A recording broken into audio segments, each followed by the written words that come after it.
നിങ്ങളിപ്പോൾ ഈ കാണുന്നത് ഇരുതലച്ചി എന്ന് പേരുള്ള കുറ്റിക്കാടുകളിലും മറ്റും താമസിക്കുന്ന ഒരു തരം ചിത്രശലഭമാണ്. ഈ ഇരട്ടത്തലച്ചി എന്ന് പേര് വരാനായിട്ട് ഒരു കാരണം കൂടി ഉണ്ട് കേട്ടോ. ഇവരുടെ തലയിലുള്ള രണ്ട് ആൻറ്റിന കണ്ടില്ലേ, ആ ആൻറ്റിന പോലെയാണ് ഇവരുടെ വാലുകളും നിൽക്കുന്നത്. ആ വാലുകളുടെ ഭാഗം നിൽക്കുന്ന ആൻറ്റിന പോലെ തന്നെയാണ്. ആ വാലുകൾ ചെന്ന് അവസാനിക്കുന്നിടത്ത് നല്ല കറുത്ത ഡോട്ടുകളും ഉണ്ട്. അത് ഒരു കണ്ണ് പോലെയാണ് തോന്നിക്കുന്നത്. അങ്ങനെ രണ്ട് സൈഡിലും തലയുള്ള ഒരു ജീവി എന്നുള്ള രീതിയിലാണ് ഇരട്ടത്തലച്ചി എന്ന് പേര് വീണത്. ഇംഗ്ലീഷിൽ ഇതിൻ്റെ കോമൺ നെയിം എന്ന് പറഞ്ഞാൽ മങ്കി പസിൽ ബട്ടർഫ്ലൈ എന്നാണ്. ഇനി ഇതിൻ്റെ ഒരു സയൻറ്റിഫിക് ക്ലാസിഫിക്കേഷൻ പറയുകയാണെങ്കിൽ ഇത് ഇൻസെക്റ്റ ക്ലാസ്സിലെ ലസിനിഡെ ഫാമിലിയിലെ റെത്തിൻഡ ആമർ എന്ന് പറഞ്ഞൊരു സ്പീഷീസ് ആണ്. ഈ റെത്തിൻഡ ജനസിലെ ഒരേ ഒരു സ്പീഷീസ് കൂടിയാണ് ഇവർ. അതുകൊണ്ട് തന്നെ ഇവർ സൗത്ത് ഏഷ്യയിലെ ബട്ടർഫ്ലൈസിന്റെ ഇടയിൽ ഒരു റയർ ജെം ആയിട്ട് വേണമെങ്കിൽ കണക്കാക്കാം. ഇവരുടെ ഒരു മെയിൻ ആയിട്ടുള്ള നേറ്റീവ് എന്ന് പറയുന്നത് ഇന്ത്യയിലെ വെസ്റ്റേൺ ഗാർഡ്സും ഈസ്റ്റേൺ ഗാർഡ്സും സെൻട്രൽ ആൻഡ് സൗത്തേൺ പ്ലെയിൻസും ഒക്കെയാണ്. ഇന്ത്യ കൂടാതെ ശ്രീലങ്കയും ബംഗ്ലാദേശും ഇവരുടെ നേറ്റീവ്സ് ആണ്. പിന്നെ ഇവരെ മങ്കി പസിൽ ബട്ടർഫ്ലൈസ് എന്ന് ഇംഗ്ലീഷിൽ വിളിക്കുന്നതിന്റെ കാരണം എന്താണെന്ന് വെച്ച് കഴിഞ്ഞിട്ടുണ്ടെങ്കിൽ ഇത് ഇവരുടെ ലാവാസിന്റെ മുഖം കുരങ്ങിന്റെ മുഖം മാതിരിയാണ് ഇരിക്കുന്നതെന്നാണ് പറയുന്നത്. ഞാൻ ഇവരുടെ ലാവാസിന് ഇതേവരെ കണ്ടിട്ടില്ല.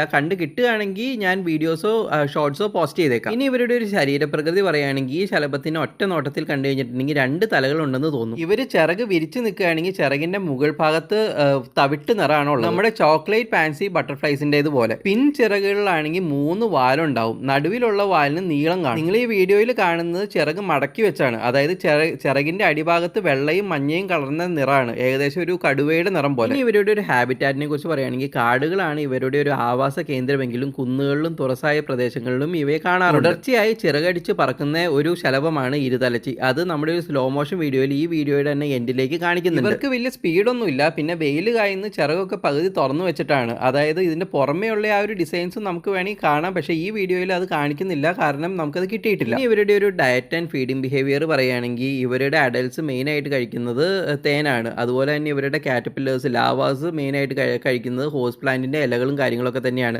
ഹോസ് പ്ലാന്റ് എന്ന് പറയുമ്പോൾ കൂടുതലായിട്ട് മാവും പിന്നെ ചെത്തിയും ഇവരുടെ ഹോസ് പ്ലാന്റ് ആയിട്ട് പറയുന്നുണ്ട്. അത്തരം ചെടികളിൽ തന്നെയാണ് ഇവർ മുട്ടയിടുന്നത്. ഇവരുടെ ഒരു ലൈഫ് സൈക്കിൾ എല്ലാ പൂമ്പാറ്റകളെ പോലെ തന്നെ 4 സ്റ്റേജസ് ആയിട്ടാണ്.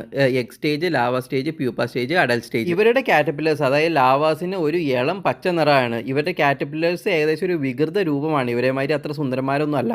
ദേഹത്ത് ഇളം ചുവപ്പ് നിറമുള്ള മാംസമുഴകളും കാണാം. ഇനി ഇവരുടെ ഒരു കൺസർവേഷൻ സ്റ്റാറ്റസ് പറയുകയാണെങ്കിൽ ഇവരുടെ പോപ്പുലേഷനൊക്കെ അത്യാവശ്യം സ്റ്റേബിൾ ആയതുകൊണ്ടായിരിക്കാം IUCN ഇതിനെ ഇവാലുവേറ്റ് ചെയ്തിട്ടില്ല. അതുപോലെ തന്നെ ഒരു പ്രൊട്ടക്ഷൻ ആക്ടിലും ഇതിനെ കൊണ്ടുവന്നിട്ടില്ല. ഇനി ഇവരുടെ ഒരു ഇക്കോളജിക്കൽ ഇമ്പോർട്ടൻസ് പറയുകയാണെങ്കിൽ ഇവർ നല്ലൊരു പോളിനേറ്റേഴ്സ് ആണ്. അത് എല്ലാ പൂമ്പാറ്റകളും തന്നെ നല്ലൊരു പോളിനേറ്റേഴ്സ് ആണ്. പിന്നെ ഇവരൊരു പ്യുവർ ഹെർബിവോർ ആണ്. എല്ലാ പൂമ്പാറ്റകളും തന്നെ പ്യുവർ ഹെർബിവോർ ആണ്.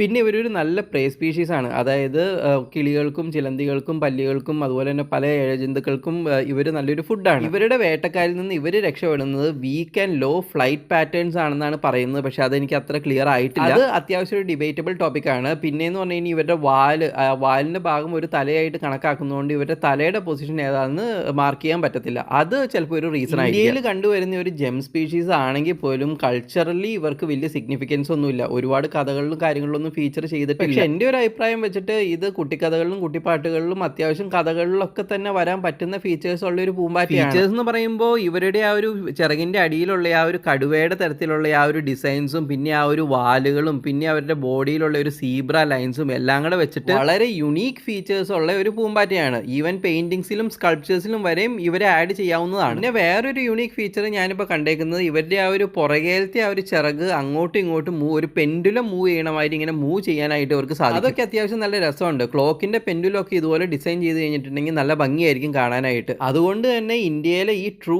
ജെം ആയിട്ടുള്ള ഈ പൂമ്പാറ്റകളെ അത്ര അവോയ്ഡ് ചെയ്യാൻ പാടില്ലാത്തതാണ്. ഇനി നിങ്ങളിപ്പോൾ കണ്ടുകൊണ്ടിരിക്കുന്നത് ഇതിന്റെ ഫ്ലൈറ്റ് പാറ്റേൺസ് ഡിഫൈൻ ചെയ്യാനായിട്ട് ഉള്ള സ്ലോ മോഷൻ വീഡിയോ ആണ്. അപ്പോൾ നിങ്ങൾക്ക് എല്ലാവർക്കും ഈ വീഡിയോ ഇഷ്ടപ്പെട്ടെന്ന് കരുതുന്നു. ഇഷ്ടപ്പെട്ടെങ്കിൽ ഡെഫിനറ്റ് ആയിട്ടും ലൈക്ക് ചെയ്യുക, ഷെയർ ചെയ്യുക, സബ്സ്ക്രൈബ് ചെയ്യുക, കമന്റ് ചെയ്യുക.